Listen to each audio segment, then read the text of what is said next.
So my top tips to deal with an unhappy patient, and once again, we've all experienced them.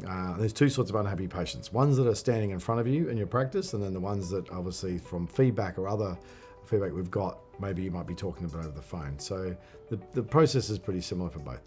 So if it's in the practice and the patient's clearly unhappy, the first thing we'd do is just ask them, so look, we'd love to have a discussion about your concerns.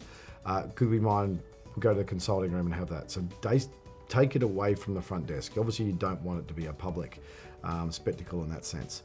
Once you've got that, and the same thing we do with our patients, so we survey all of our patients every day. So we've got 9 practices and we survey our patients. If we have somebody who scores us below 7, so we see that as the marker of being unhappy, we will then ring that patient. So straight away, basically, and say, look, hi, Mrs. Jones, I'm really sorry to hear we didn't meet your expectations. Could you tell me a little bit about it? Now, effectively what you want in the first instance is just let them vent, right?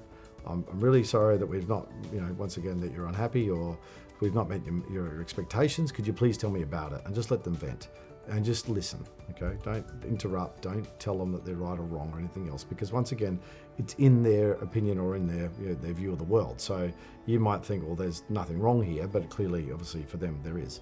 So you let them vent. After that, you thank them for sharing that with them. And then you just say, look, thanks very much for sharing that with me. I'd love to learn more about it and get to the bottom of this, and also speak to the people in question, because typically it'll be somebody or something that's obviously upset them.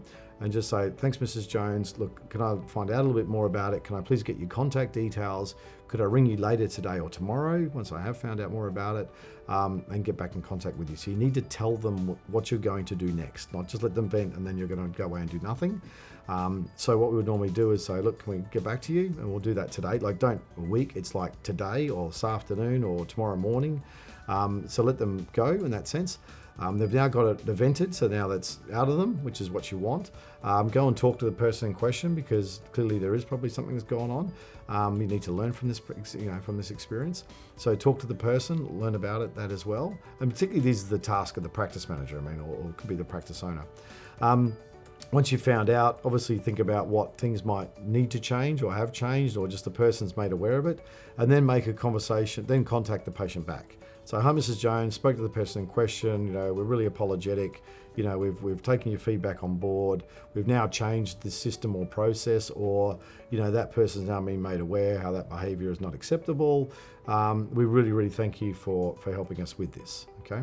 The fact that you've gone back to them, thanked them, shown that you've taken some form of action is the best way to deal with an unhappy patient. And what we've actually typically found from the research that we've done, you take them from being a detractor, someone who would go out and tell everybody not to go to that practice because they're horrible, you turn them into a promoter, because ultimately, yes, I was unhappy, but they listened to me and they did something about it. So that's how you turn an unhappy patient around.